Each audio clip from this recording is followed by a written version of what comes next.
Good morning class. तो आइए हम लोग इतिहास में एक बार फिर से आगे बढ़ते हैं, लेकिन उसके पहले पीछे जो पढ़े उस पर थोड़ा सा जानकारी हासिल कर ले। देखिए अभी तक आपने जो क्लास किया मगध के बारे में किया। अब सभी को पता है कि मगध जो था एक कहाँ का क्षेत्र था। वो सब मगध जो था नदी के किनारे बसा हुआ था। और कौन कौन सा नदी के किनारे था? गंगा, गंडक और शोर, यही ना था आपका। और वह तीन और पहाड़ियों से घिरा हुआ क्षेत्र था। पता है आपको? मगध का शुरू में जो राजधानी बनाया गया था, कहाँ बनाया गया था? राजगिरी बनाया गया था ना। और राजगिरी के बाद उसको कहाँ ले गया था? राजधानी को पाटलिपुत्र ले गया था। और पाटलिपुत्र से फिर कहाँ ले गया था? उसे वैशाली। और फिर वैशाली से कहाँ ले गया? वैशाली से फिर कहाँ ले गया? नहीं सर, पहले राजगीर ले गया। पहले राजगीर था, वैशाली। और उसके बाद सबसे पहले कहाँ पे गया था? राजधानी राजगीर। और राजगीर से आपका राजगीर के बाद वो जाएगा पाटलिपुत्र, उदयन ले जाएगा। ठीक है। अब पाटलिपुत्र के बाद फिर वैशाली में जाएगा। और वैशाली के बाद फिर ले जाएगा कहाँ पे? फिर पाटलिपुत्र ले जाएगा। यही ना आपका है। तो ध्यान रखिएगा। उसके बाद वहां पे मगध वंश का स्थापना किया गया था। मगध में एक वंश था जिसका नाम था कौन सा? बृहद्रथ वंश। बृहद्रथ वंश के संस्थापक कौन थे? बृहद्रथ। और बृहद्रथ का उत्तराधिकारी कौन बना था? जरासंध, उसका बेटा था। और वहां पर जो एक प्राचीन जानकारी मिलती है ग्रंथों के माध्यम से, वह पहला वंश था आपका कौन सा? हर्यक वंश था। हर्यक वंश के संस्थापक कौन थे? बिंबिसार। तो उसका बेटा कौन हुआ? अजातशत्रु। और उसका बेटा कौन हो गया? उदयन। और आपको बता दे कि ये इसका अंतिम शासक कौन था? हर्यक वंश का अंतिम शासक था नागदशक। उसके बाद आती है कौन सा वंश? शिशुनाग। नहीं, लेकिन शिशुनाग वंश के बाद आ जाएगा आपका नंद वंश। नंद वंश के बाद कौन आ जाएगा? नहीं, मौर्य वंश आएगा। मौर्य वंश के बारे में थोड़ा जानकारी करें। आप सभी को पता है कि धनानंद जो था, जो किस वंश का संस्थापक था? नंद वंश का अंतिम शासक। उसका जो पिता था धनानंद का, उसका नाम था महापद्मनंद, जिन्होंने स्थापना किया था कौन वंश का? नंद वंश का। महापद्मनंद। और महापद्मनंद का बेटा कौन हो गया? धनानंद। महापद्मनंद के बाद जो उसका बेटा आया थोड़ा सा क्रूर शासक था और उतनी समझ उसको नहीं थी। और उसको महापद्मनंद को जो है हराने का काम किया था वो कौन किया था? चाणक्य जो था, चाणक्य किसके? चंद्रगुप्त मौर्य की सहायता, यानी चंद्रगुप्त मौर्य ने चाणक्य की सहायता से, या कहो कि चाणक्य जो थे चंद्रगुप्त मौर्य को शिष्य बनाया था। और उसके बाद वह जो था वहां पर हमला किया और उसको क्या कर लिया? जीत लिया। धनानंद का मृत्यु हो जाता है नहीं, और उसका मौर्य वंश का स्थापना हो जाती है। 345 ईसा पूर्व में जन्म था चंद्रगुप्त मौर्य का। और गद्दी पर कब बैठा था? 322 ईसा पूर्व में गद्दी पर बैठे कौन? चंद्रगुप्त मौर्य। चंद्रगुप्त मौर्य एक अच्छा शासक था, शक्तिशाली शासक था ना। बाद में आपको पता है कि सेल्यूकस निकेटर की बेटी थी हेलेना, उससे उसकी शादी होती है नहीं। और चंद्रगुप्त मौर्य का बेटा आता है, उस बेटा का नाम क्या है? बिंदुसार जो था मगध में कोई बाट नहीं लगने दिया। जो था साम्राज्य उसको उसी को क्या किया? संभाल के रखा, न बढ़ने दिया ना घटने दिया। ठीक है। और उसी समय तक्षशिला में तक्षशिला में विद्रोह हुआ था। कहाँ पे विद्रोह हुआ था? तक्षशिला में हुआ था कि वह जम्मू कश्मीर में हुआ था? जम्मू कश्मीर। कहाँ पे हुआ था विद्रोह? जम्मू कश्मीर में हुआ था। हाँ, जम्मू कश्मीर में हुआ था। तो जम्मू कश्मीर में जब विद्रोह हुआ था तो वहां पे सबसे पहले कौन गया था? सुसीम हार गया था। तक्षशिला में हुआ था ना। अरे तो जम्मू कश्मीर का स्थापना श्रीनगर का बसाया था अशोक जब गया था वहाँ। पढ़िए उस लाइन को पढ़िए। बिंदुसार के शासन काल में तक्षशिला में हुए 2 विद्रोह का वर्णन है। इस विद्रोह को दबाने के लिए बिंदुसार ने पहले सुसीम और बाद में अशोक को भेजा। हाँ सही है। तो तक्षशिला में जब विद्रोह हुआ था तो वहां पे सबसे पहले कौन भेजा था? सुसीम को। लेकिन सुसीम जो है तो वहां जीत नहीं पाया। अरे तक्षशिला कहाँ पे पड़ेगा? तक्षशिला पाकिस्तान जम्मू कश्मीर के आसपास पड़ेगा। ठीक है। रियल जगह का नाम क्या है? तक्षशिला। तो तक्षशिला को क्या करता है वहां पे जो है से ये सुसीम नहीं जीत पाता है, लेकिन फिर बाद में भेजता है किसको? अशोक को। और अशोक जो था उसको क्या कर लेता है? जीत लेता है। और उसके बाद जिस समय अशोक जो था वह तक्षशिला पर विद्रोह, तो उस समय वो कहाँ का राज्यपाल था? अवंती का राज्यपाल था। नहीं, अवंती का राज्यपाल था। उसके बाद अशोक जो होता है, उसके बाद बिंदुसार के मरने के बाद अशोक जो होता है उत्तराधिकारी, तो वैसे सुसीम रहता है, लेकिन सुसीम को किसी तरीके से मार दिया जाता है और कौन राजा बन जाता है? अशोक। अशोक बहुत ही क्रूर शासक वो भी था, बहुत मांस मछली खाता था, नहीं पूरा सेवन करता था। लेकिन बाद में चल के जब कलिंग का युद्ध होता, सबसे पहले गद्दी संभाला कि कब संभाला था? अशोक ने 269 ईसा पूर्व में राज्याभिषेक करवाता है, ठीक है। और उसके 8 साल बाद कलिंग का जो राजा उस समय रहता है, कौन रहता है उस समय? नंद राजा। कौन रहता है? नंद राज रहता है। जिस समय कलिंग पर अशोक ने हमला किया था उस समय वहां का राजा था नंद राज को क्या करता है? नंद राज को हरा देता। उसमें इतने बच्चे की और महिलाओं की हत्या की गई थी कि उसका हृदय क्या हो जाता है? परिवर्तन हो जाता है। और हृदय परिवर्तन के बाद वो क्या हो जाता है? वह जो है अस्त्र शस्त्र को त्याग देता है और सदा के लिए बौद्ध धर्म को अपना लेता है। किसको अपना लेता है? बौद्ध धर्म को। और वह कौन सा? अब उसका पहला जो गुरु था जिसने उसको शिक्षा दिया था वो था कौन था? अशोक को जो पहला गुरु हुआ बौद्ध धर्म को शिक्षा देने का वो कौन था? उपगुप्त था? नहीं। और उसके बाद अशोक चूंकि हथियार चलाना बंद कर दिया था, तो अशोक जब तक रहा तब तक किसी ने उसके आसपास के इलाके पर आंख उठाने की कोशिश नहीं किया। लेकिन जैसे वह मर जाता और उसका अंतिम जो शासक रहता है उसका नाम है कौन सा? बृहद्रथ। कौन है? 137 वर्षों तक मौर्य वंश का शासन चलते रहा और लास्ट में बृहद्रथ को क्या कर देता? उसी का सेनापति नहीं, पुष्यमित्र शुंग जो कि ब्राह्मण जाति का था, उसने क्या कर देता? उसका हत्या कर देता है। और वहां पे एक स्थापना करता है कौन वंश की? शुंग वंश की। और चूंकि वो ब्राह्मण जाति का था इसीलिए उसको हम लोग कौन से वंश के नाम से भी जानते हैं? ब्राह्मण साम्राज्य के भी नाम से जानते हैं। यानी शुंग वंश की स्थापना करने का श्रेय जाता है किसको? पुष्यमित्र शुंग को। याद रखिएगा, पुष्यमित्र शुंग को, ठीक है। अब पुष्यमित्र शुंग जो थे, थोड़ा सा समझिएगा, इन्होंने अपनी राजधानी को सबसे पहले कहाँ बनाते देखिएगा? विदिशा। ये राजनीतिक था। राजनीतिक और सांस्कृतिक दो तरीके के राजधानी चलती है, कोई कोई राजा बनाता है। तो जो ये राजनीतिक का मतलब होता है जहां से अब शासन व्यवस्था, कर और टैक्स सब जो वसूला जाता है, सब क्या होता है? जो मेन होता है उस इलाके का मेन क्षेत्र होता है, वही उसका क्या होता है? राजधानी होता है। वही ना उसका राजधानी होता है। लेकिन तो सबसे पहले विदिशा कहाँ पे पड़ेगा? एमपी में पड़ेगा, मध्य प्रदेश में पड़ेगा। कहाँ पे पड़ेगा? मध्य प्रदेश। लेकिन वह बाद में जाके, अच्छा सबसे पहले बात आइए हमें कि ये जो था पुष्यमित्र शुंग, वह जो था गैर क्षेत्रीय था कि गैर क्षेत्रीय था? गैर क्षेत्रीय था। गैर क्षेत्रीय का मतलब क्या है? वहां का नहीं था। जहां पे जो बृहद्रथ शासन करता था मगध पर, उस क्षेत्र का रहने वाला नहीं था, ये बाहर का रहने वाला था। इसलिए यह जो पुष्यमित्र शुंग जो था गैर क्षेत्र, जैसे मान लो ये बसंतपुर, तो बसंतपुर के जैसे अब हम लोग तो हो गए गैर बसंतपुर हो गए। हम लोग रियल में बसंतपुर वाले नहीं है, ऋतु है बसंतपुर वाली नहीं। तो अब यहाँ पे सोचो, तो गैर क्षेत्रीय हम लोग यहाँ पे क्या हो जाए? लेकिन हम लोग यहाँ पे क्या कर लिए? अपने प्रभाव के कारण इसको हथियाले है ना, कोशिश कर रहे हैं कि इसको पूरा हरा पूरब के हम लोग शासन व्यवस्था चलाएं। नहीं तो सुने, तो एक गैर क्षेत्रीय पूछेगा कि पुष्यमित्र शुंग जो था क्षेत्रीय था कि गैर क्षेत्रीय था? गैर क्षेत्रीय था, ठीक है। उसके बाद जो था ये कौन? ये जो था वह पुष्यमित्र शुंग जो था वह एक चीज जो था इसका, वह याद रखिएगा कि ये ब्राह्मण जाति का तो था ही। कौन जाति का था? ब्राह्मण जाति का था। और ब्राह्मण जाति के होने के कारण इन्होंने कौन वंश की स्थापना किया? ब्राह्मण शुंग वंश, ब्राह्मण नहीं। और ये जो था बौद्ध विरोधी था बाबू, क्योंकि अशोक जो था वह पूरी तरीके से बौद्ध को मानने वाला था। और पुष्यमित्र जो ब्राह्मण जाति का था, और ब्राह्मण जाति में जब कमी आ गई थी उसी से तो कौन आया था नया? बौद्ध या जैन धर्म सबका उदय हुआ था। तो ये जो ब्राह्मण जाति का था इसने काफी विरोध किया। किसका? यही नहीं, यहाँ के बहुत सारे स्तूप जो थे उसको भी क्या कर दिया? तोड़वा दिया। कुछ स्तूपों का इन्होंने पुनर्निर्माण भी करवाया है, ठीक है। तो उसके बाद इसके समय में एक बहुत प्रकांड थे अष्टाध्यायी। कौन थे?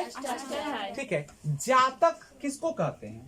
जातक बौद्ध धर्म के ग्रंथ, बौद्ध ग्रंथ जातक है कि जैन साहित्य जातक है? कौन चीज है? जातक में बुद्ध की पूर्व जैन साहित्य। हाँ, तो बुद्ध धर्म की क्या है? कहानी है, जातक है। इस समय जो है कुछ किताबें रचित हो गई थी। किसके समय? पुष्यमित्र शुंग के समय। कौन कौन था उस समय? नामी जातक था, ठीक है।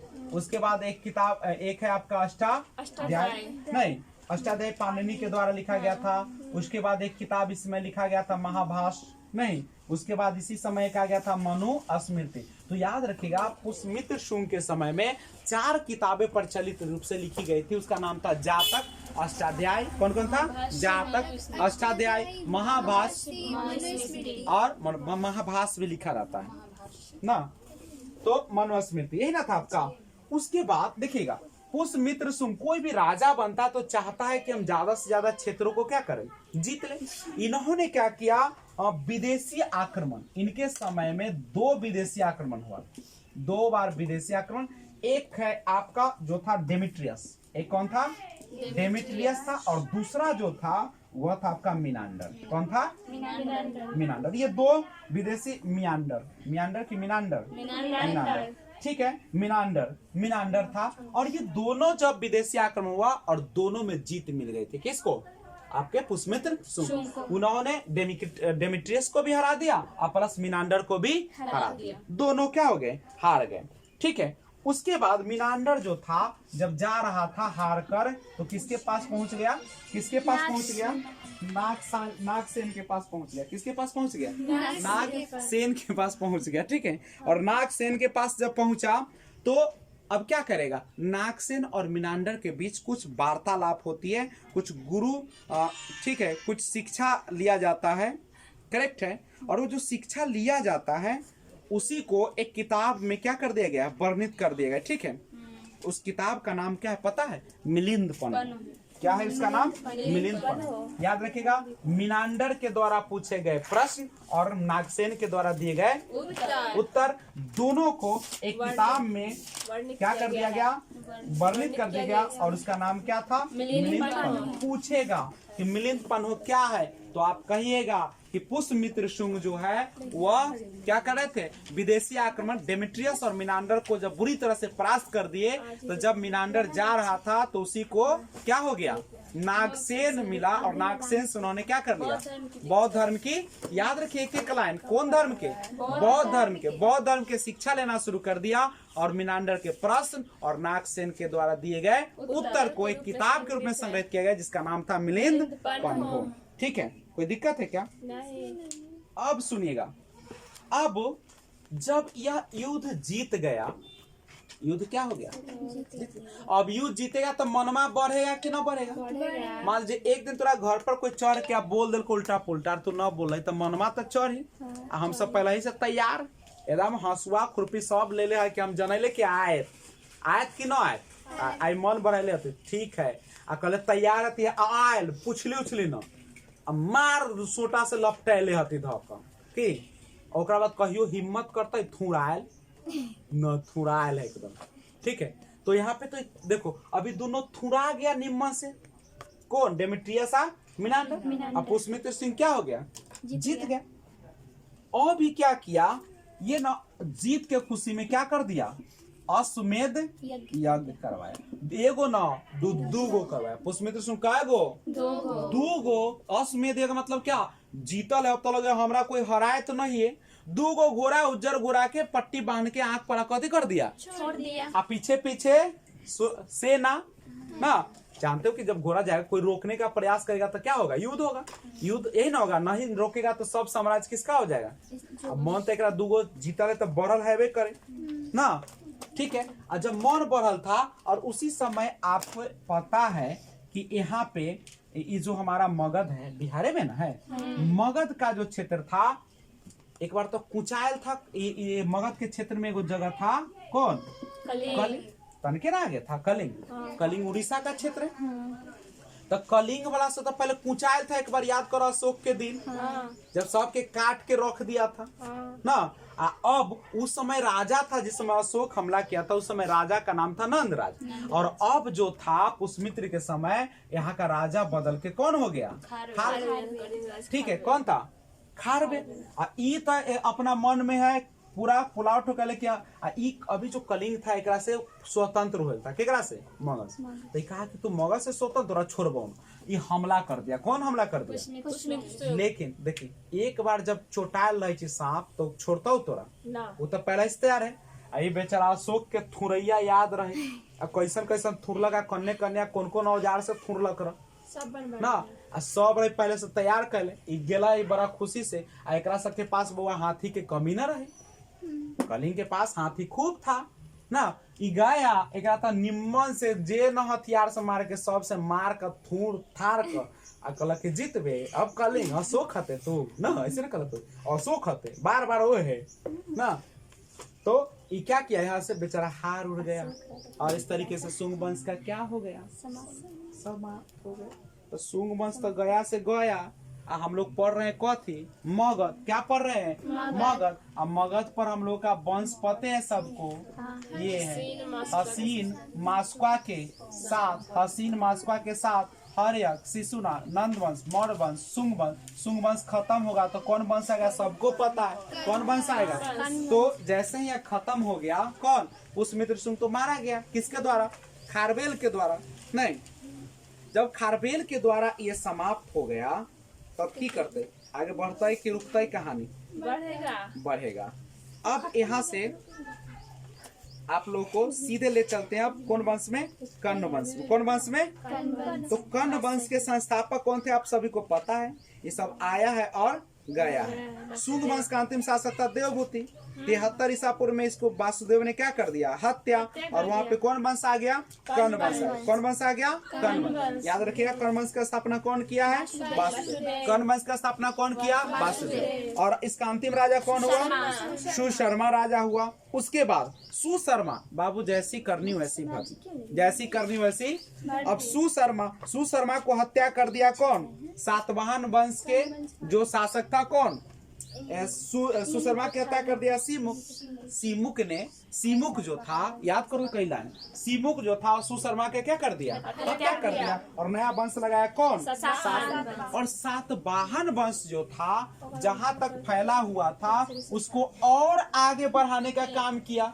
नहीं, और कहाँ फैला दिया, आंध्रा तक। कहाँ तक, आंध्रा तक। तो इसीलिए इसको आंध्र सातवाहन वंश भी कहते हैं। क्या कहते हैं, क्योंकि सातवाहन वंश जो फैला हुआ था उसको राजा ने क्या कर दिया, और आगे तक फैलाने का काम किया। और कहाँ तक फैला दिया, आंध्र प्रदेश। इसलिए उसको कौन कहा गया, ठीक है। सातवाहन वंश का स्थापन और सातवाहन शासकों ने अपनी राजधानी प्रतिष्ठान में स्थापित किया। कहाँ पे, प्रतिष्ठान, जो कि महाराष्ट्र के औरंगाबाद जिले में है। और इसका अंतिम राजा जो था, इसका प्रमुख शासक हुआ सीमुक, सातकर्णी, गौतमी पुत्र, सातकर्णी, वशिष्ठी पुत्र, पुलुमावी, यक्षश्री सातकर्णी, यही सब न हुआ। और उसके बाद सातवाहन वंश में बहुत सारे काम हुए, चांदी ना, तांबा, सीसा, प्रोटीन और कांसे का क्या हुआ, रुपए का ना मुद्रा का निर्माण किया गया। और सातवाहनों के राजकीय भाषा प्राकृत और अंतिम जो लिपि जो था ब्राह्मी। यही ना था आपको। और देखने से लगता है कि मातृसत्तात्मक है, लेकिन रियल में क्या था, पितृसत्तात्मक था। और इस तरीके से खत्म हो जाता है। लास्ट में चेदी राज, तो सातवाहन खत्म हुआ। और सातवाहन जैसे ही खत्म होगा, भारत में क्या हो गया, मगध साम्राज्य का समाप्त हो गया। और कलिंग, अशोक की मृत्यु के बाद प्रथम शताब्दी ईसा पूर्व में कलिंग में चेदी राजवंश का उदय हुआ। और इसकी जानकारी हमें हाथी गुफा अभिलेख से मिलती है, जो खारवेल इस वंश का एक प्रतापी राजा था। और खारवेल कहाँ, जैन धर्म का अनुयायी था। और उसने जैन मुनियों के लिए उदयगिरी के पानी में गुफा का निर्माण करवाया और खत्म हो गया। अब यहाँ से यवन राज की शुरुआत होगा। यवन कौन था पता है, जो सिकंदर आया था वह यवन से ही आया था। कहाँ से आया था, यवन से। तो उसको हम लोग शुरुआत करेंगे और आगे बढ़ेंगे। करेक्ट है। तो अब हम लोग इसको पढ़ने से पहले कुछ पीछे का जो पढ़ाई हम पूछताछ करेंगे और उसके बाद आगे बढ़ने का प्रयास करते हैं। तो करें शुरुआत, रेडी है आप लोग? तो हम आपको शुरुआत से पूछने का प्रयास करेंगे। आप लोग रिवाइज कर लिए होंगे पूरा। कल से यवन राज शुरू होगा, ठीक है। तो यवन राज आप लोग घर पे क्या कर लीजिएगा। कल आप लोगों से मैं गुजारिश करता हूँ, गुरु होके गुजारिश कर रहे हैं, 17, 18 और 19, ठीक है। 17, 18 और 19 जो है आप पढ़ के आएंगे तो समझ में ज्यादा आता है, ठीक है। हमें तो समझ में आएगा नहीं। हमें आप लोग जानकारी देते चलिए। सबसे पहले बताइएगा कि प्राचीन भारतीय इतिहास की जानकारी 4 स्रोतों से मिलती है। वो स्रोत का नाम क्या क्या है? धर्म ग्रंथ, ऐतिहासिक ग्रंथ, विदेशियों का विवरण और एक है पुरातत्व संबंधी साक्ष्य। यही ना 4 चीज है। भारत का सर्वप्राचीन वेद का नाम बता सकते हैं आप लोग? ऋग्वेद। भारत का सबसे सर्वप्राचीन धर्म ग्रंथ का नाम बताए तो क्या होगा? वेद। वेद की संख्या क्या है? 4। वेदांग क्या गो? 6 गो, ठीक है। यही ना आपका पुराण क्या गो? उपनिषद कितना? 108 है, ठीक है। सबसे पुराना वेद कौन सा? ऋग्वेद, सबसे बाद वाला? अथर्ववेद, ठीक है। कोई ऐसा वेद बताया जिसमें गद और पद दोनों है? यजुर्वेद, यजुर्वेद। भारतीय संगीत का जनक किसे कहते हैं? जिसमें अंधविश्वास, रोग निवारण, समन्वय, विवाह सब किसमें है? अथर्ववेद, अथर्ववेद में। उसके बाद हमें बताया जाए कि ऋग्वेद का ब्राह्मण ग्रंथ कौन था? ऐत्रेय। कौन था? ऐत्रेय और कौशितकी। कौशिक की ऐत्रेय और कौशिकी। यजुर्वेद का ब्राह्मण ग्रंथ तैत्तिरीय और शतपथ, सामवेद का पंचविंश और अथर्ववेद का गोपद रिवाइज नहीं करते, इसीलिए आप लोग को दिमाग से क्या हो रहा है सब। ठीक है, अब समझिएगा एक बात है जो आपको बताना पड़ेगा। पुराणों में सबसे प्राचीन और प्रामाणिक कौन है? मत्स्य पुराण। कौन सा है? विष्णु पुराण कौन वंश से संबंधित है? मत्स्य पुराण कौन वंश से संबंधित है? वायु पुराण कौन वंश से संबंधित है? राजतरंगिणी के लेखक कौन है? चचनामा के लेखक कौन है? अष्टाध्याय में पहली बार जो लिपि का प्रयोग किया था, कौन लिपि का प्रयोग किया था? अष्टाध्याय में पहली बार लिपि शब्द का प्रयोग हुआ था। सॉरी, लिपि शब्द का प्रयोग किया गया था। चलिए, उसके बाद टेसियस कौन था? ईरान का राजवैद था। और हेरोडोटस ने किताब लिखा, उसका नाम क्या है? इतिहास का पिता कौन है? सिकंदर के साथ जो लेखक आए थे निर्याकस, आनेसिक्रिटस और अरिस्टोबुलस। मेगास्थनीज जो था, मेगास्थनीज किसके दरबार में आया था? किसका राजदूत था? ठीक, उसने एक किताब लिखा था इंडिका। इंडिका में किसकी वर्णन है? डाइमेकस किसके दरबार में आया था? बिंदुसार। भारत का भूगोल कौन लिखा है? नेचुरल हिस्ट्री कौन लिखा है? Natural history Pliny. Natural history हायान किसके दरबार में आया था? हर्षवर्धन के समय हुएंसांग चंद्रगुप्त द्वितीय। उसके बाद हुएंसांग हर्षवर्धन सियुकी नामक यात्रा वृत्तांत। ठीक है, उसके बाद आपको किताब उल हिंद, किताब उल अलबरूनी, भारत की खोज अलबरूनी, भारत की खोज कंगूर तंगूर तारानाथ। ठीक है, सब याद कर लीजिएगा आप लोग। प्राचीनतम सिक्कों को कौन सिक्का कहा जाता है? साहित्य में हाथी गुफा अभिलेख, कलिंगराज। तिथि रहित अभिलेख कहा जाता है हाथी गुफा अभिलेख। जूनागढ़ अभिलेख रुद्रदामा शासक थे। नासिक गौतमी बल्स श्री। ठीक है, सब याद कर लीजिएगा आप लोग, देख लीजिएगा, घर पे पढ़िएगा नहीं तो कोई काम का नहीं। आग का आविष्कार कौन काल में हुआ था? सर्वप्रथम मनुष्य ने कौन धातु का प्रयोग किया? कृषि का प्रथम साक्ष्य कहाँ से मिला? भारत का सबसे प्राचीन नगर कौन है? मोहनजोदड़ो। सिंधी भाषा में इसका अर्थ क्या है? ठीक है। भीम बेटका में क्या मिला है? गुफाओं में शैलचित्र, गुफाओं में भीम बेटका, याद है? ठीक है। उसका तौल की इकाई जो हुआ करती थी काय के अनुपात में? हड़प्पा कौन नदी के किनारे है? मोहनजोदड़ो, चनहुदरो, कालीबंगन, कोट दीजी, रंगपुर मादर। बउआ घरे आप लोग अच्छा से पढ़िए। उर्वरता की देवी किस सभ्यता के लोग धरती को मानते थे? कुबर वाला सार किस सभ्यता के लोग के लिए बीज पूजनीय था? चलिए, दशराग युद्ध का जो वर्णन है, दशराग कौन मंडल में है? कौन नदी के तट पर सुदास सैनिकों के बीच हुआ था युद्ध? परुष्णी। किसकी जीत हो गई थी? सुदास की जीत हो गई थी।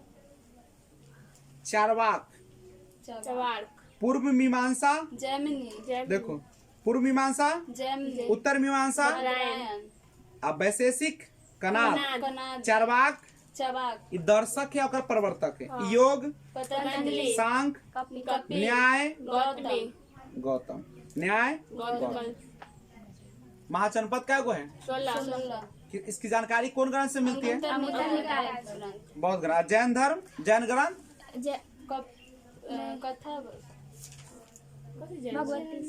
भगवती सूत्र। जैन धर्म, भगवती सूत्र। अंक की राजधानी मगध के काशी, वश, वज्जी, कौशल, वज्जी का वैशाली, अवंती, मल, कुशावती, पंचाल, चेदी, कुरु, मत्स्य, कंबोज, सुरसेन, अस्मक, कोटली, गांधार, गांधार तक्षशिला। जैन धर्म के प्रथम तीर्थंकर, अंतिम तीर्थंकर। महावीर स्वामी। चलिए, जैन संगीति कितने हुए हैं? 2। प्रथम 300 ईसा पूर्व में, दूसरा 6ठी शताब्दी। प्रथम 300 ईसा पूर्व में और दूसरी 6ठी शताब्दी। शताब्दी। प्रथम जो बौद्ध जैन संगीत हुआ कहाँ पे हुआ था? पाटलिपुत्र। पाटलिपुत्र। द्वितीय बल्लभी, बल्लभी। गुजरात। प्रथम हुआ तो उस समय देखते स्थूलभद्र, कौन थे? स्थूलभद्र। द्वितीय था उसमें क्षमा श्रवण। बौद्ध धर्म के संस्थापक गौतम बुद्ध का जन्म 563 ईसा पूर्व। कहाँ पे? नेपाल के कपिल वस्तु। मृत्यु कहाँ हुआ है? चलिए यूपी, देवरिया उत्तर प्रदेश। देवरिया उत्तर प्रदेश। बौद्ध संगीति काय गो हुआ है? पहला कब हुआ? 483 ईसा पूर्व। दूसरा? 383 पूर्व। तीसरा? 255। अंतिम चौथा? पहला हुआ था राजगिरी, दूसरा वैशाली, तीसरा पाटलिपुत्र, चौथा कुंडलवन। कोई दिक्कत है तो बोलो। नहीं। आजीवक संप्रदाय को मानने वाला कौन था? मखली पुत्र गोसाल। एलोरा के प्रसिद्ध मंदिर कहाँ पे है? औरंगाबाद महाराष्ट्र। ठीक है, औरंगाबाद महाराष्ट्र। इस्लाम धर्म के प्रवर्तक? हजरत मोहम्मद शाह। हजरत मोहम्मद शाह। पैगंबर मोहम्मद साहब के उत्तराधिकारी क्या कहलाए? खलीफा। खलीफा को कब समाप्त कर दिया गया? 1924 में। ठीक है, कौन किया था समाप्त? मुस्तफा कमाल पाशा। ईद ए मिलाद उन नबी पर मनाया गया, किसके जन्मदिन पर मनाया जाता है? हजरत मोहम्मद शाह का जन्म। और इस्लाम जगत में खलीफा पद कब तक रहा था? 1924 तक। ठीक है। और हिजरी संवत या मुस्लिम संवत? 622 ईस्वी। ईसाई धर्म के प्रवर्तक? ईसा मसीह। पवित्र ग्रंथ? बाइबिल। पवित्र चिन्ह? क्रॉस। माता का नाम? मेरी। पिता का नाम? जोसेफ। दो गो इसके शिष्य थे, एंड्रूस और पीटर। सूली पर कौन चढ़ाया था? फोन्टियस। कहिया चढ़े? 33 अवस्था में। वो त्रितत्व में विश्वास करते थे, ईश्वर पुत्र, ईश्वर पिता, ईश्वर पवित्र आत्मा। कोई दिक्कत है? नहीं। पारसी धर्म के जो पारसी धर्म के पैगंबर जरथुस्त्र कहाँ के? ईरान के। कहाँ के? ईरान के। मगध में आप लोगों ने देखा सबसे पहला वंश था, उसका नाम क्या था? मगध पे सबसे प्राचीन वंश का जो है बृहद्रथ। उसके बाद मगध हसीन मास्का के साथ आपने याद किया, सुंग वंश हम लोगों ने समाप्त कर दिया। यवन राज शुरुआत होगा। आज की क्लास हम लोग यहीं पे रोकेंगे। बोर्ड पर दिख रहा है, उसको आप चाहे तो नोट कर सकते हैं। जय हिंद।